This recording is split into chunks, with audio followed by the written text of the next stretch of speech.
back to Bowling with Nolan. Thank you for watching this video. Just wanted to give you all a quick little recap on this past weekend in Las Vegas. So last weekend, over 3 days, we bowled 2 separate events. Friday we had the non-champs, and Saturday, Sunday we had the member, non-member. Friday during the non-champs, we bowled on PBA Viper all 2 days. On all 3 days. So Friday during the non-champs, I've qualified after 8 games at plus 180. I used my brand new Radical double cross that I drilled for myself. The newest urethane by Radical, all 8 games, qualified at 180 over. And they took the top 16 in the match play. So I believe I qualified at 8th spot. So after qualifying, they stripped the lanes, re-oiled. I entered a 16-man bracket type format, basically. The first match, I went up against a bowler by the name of Kevin Valmonte, a really well-known bowler here in Southern California, a really good bowler here in Southern California. In the best of 5 match, I managed to go 3-2 against him. I used most of my double cross again, but game 4, one of the matches that I lost, I started a ball change because my urethane got a little too over-under. So I went with a track-proof pearl, a bigger ASIM pearl that is a little bit calmer down lane, and managed to go 224, give or take, game 5, and took that one. So then I advanced into the round of 8. In round of 8, I went up against a bowler by the name of Chris Klerk, a really good bowler himself, track staff player, and he unfortunately beat me 2 games. I went 0-2 against him, so I finished in right around 8th spot, I believe, which I'm okay with. I'm very, very pleased with my shot making during that event. So fast forward the next day during the member non-member, my partner Nicholas Wilson, he's the non-member, I'm the member. Over the same it's the same format over 8 games, bowling on PBA Viper. I got to 172 over, and my partner got to 162 over. So combined our scores, we got to 334 over, and I believe we were seated in the 6th spot, again out of the top 16 teams. So we went back on Sunday for the match play. And once again, during the member non-member, I threw a lot of my new Radical double cross urethane again during qualifying. So now match play comes around, and first match, Nick and we ended up going up against 2 bowlers from Arizona, Keith Fung, a right-handed bowler, and Derke Acuff, another left-handed bowler.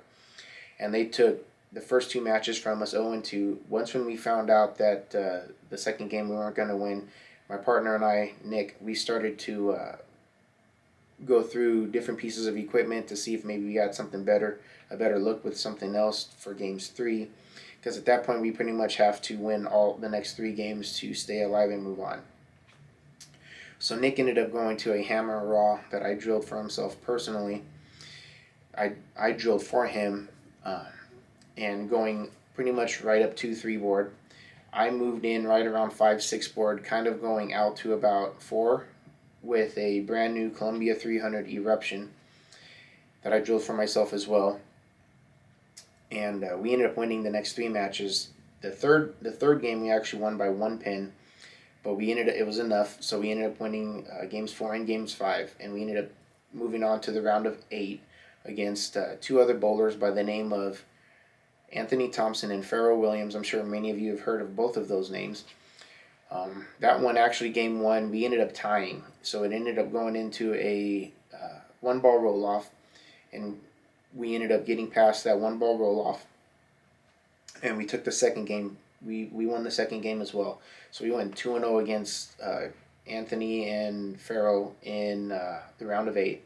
So now we advanced. After that, we advanced to the round of 4. And we bowled up against Chris Klerk and Kevin Jenkins. Chris Klerk, again, right-handed bowler, and Kevin Jenkins, a left-handed bowler. That one we got smashed pretty bad the first game. But once when we found out we couldn't win, we started a ball change to see if we had a better look. And we pretty much went back to our reactive. Nick, his hammer raw, and myself, the Columbia Eruption. I pretty much used my new Eruption, my new Columbia 300 Eruption all day in match play. That ball actually got more use in match play than it did than the Radical Urethane. But anyway, we got past. We ended up winning the second game. So now in the round of 4 against Chris Klerk and Kevin Jenkins, we were 1-1, and we ended up getting a really good ball reaction. And unfortunately, they kind of lost their reaction in the third game, so we won that one. So now we're moving into the championship match against Chad Lusche, a right-handed bowler, and J.J. Phillips, a left-handed bowler. Myself, I had some carry issues early on. I think I went strike, 9 spare, 9 spare, 9 spare. My partner Nick, he ended up going strike, spare, I think 4 or 5 strikes in a row, something like that. And J.J. Phillips, he had some carry issues. He pretty much was 9 count quite a bit. Same with Chad Lusche. He 9 count quite a bit as well. So to make a long story short, we actually ended up winning that championship match. So I am now officially a PBA regional title winner. Same with my partner Nick. It didn't sink in until after when Josh Blanchard. By the way, thank you Josh and Amy Blanchard for this weekend. It was wonderful, as they always are. But it really didn't sink in until Josh came over to me with my trophy. Of course, the check is always nice, but the trophy, you'll see forever. So it really didn't sink in until he handed me my trophy, shook my hand, and said, you just became a regional champion. So at that point, I started to get a little teary-eyed. I'm not gonna lie. It's good to show emotion. This is something that I've wanted for a long time. And I have many friends that bowl these regionals that don't have a title yet, that have been bowling regionals for a lot longer than me. So I feel very blessed to have one so soon, and it's early on in the season. So I'm super excited for this year. But just there was a lot of emotions. Nick started to get kind of choked up as well a little bit. Like I said, it's good to express that. This is something him and I have both wanted. But things just happen to fall our way. We had a lot of confidence with our equipment. Brunswick and EBI, they produce only the best stuff. That's all that I use. That's all that Nick uses as well.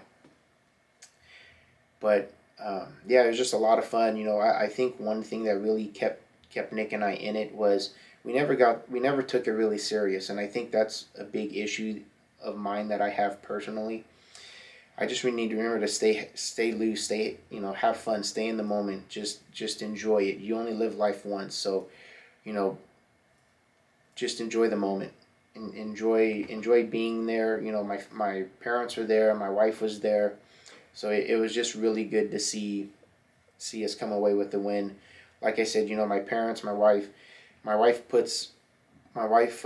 supports me 100% in all of these. This is as much my championship as it is hers, so I have to give her a shout out. It's just it really didn't sink home until after the probably about on the way home, as I was talking to Nick about it. But it's such a euphoric feeling having a championship.